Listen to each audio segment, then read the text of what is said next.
Hello বন্ধুরা, আমি রিমা চলে এসেছি আমার ছোট্ট একটা ভিডিওর সাথে। আর আজকে হচ্ছে একটা স্পেশাল দিন। আজকে আমি ফ্রাইড রাইস আছে চিকেন কষা করব।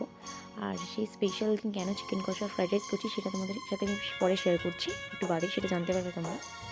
তো তাই জন্য আজকে আমি আলু ফালু ধুয়ে চিকেন কষা করার জন্য আলু পেঁয়াজ কেটে রেখে দিয়েছি গুছিয়ে।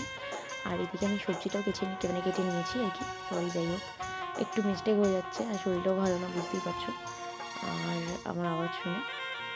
তো যাই হোক, ফ্রাইড রাইসের চাল আমি ধুয়ে ভিজিয়ে নিয়েছি। আর এদিকে জলও বসিয়ে দিয়েছি ফ্রাইড রাইসটা হওয়ার জন্য। আর এদিকে সবজি সব ভেজে নিচ্ছি। ভেজে নেওয়ার পর ভাতটা নামিয়ে নেব, নামিয়ে মিলিয়ে নেব। ভাতটা নামিয়েও নিয়েছি, নামিয়ে মিলিয়ে নেব, দুটো মিলিয়ে একটু দমে দিয়ে দেবো। আর এদিকে আমি দেখতেই পাচ্ছ, এদিকে চিকেন কষা করার জন্য পেঁয়াজ সবটা কাটাই আছে, রেডি করা আছে। আমি জানি না কেন কয়েকদিন ধরে ফোনটাও খুব প্রবলেম হচ্ছে।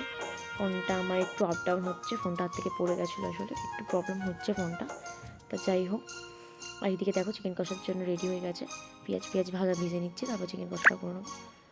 তো যাই হোক, আজ এটার জন্য এত কিছু করা, আজকে আমার পরের জন্মদিন, সেটা হচ্ছে স্পেশাল দিন। আর বলতে আমার ফ্রাইড রাইস চিকেন কষাও রেডি। আমার ভিডিওটা ভালো লাগলে লাইক করো, শেয়ার করে দিও, কমেন্ট করো, টাটা।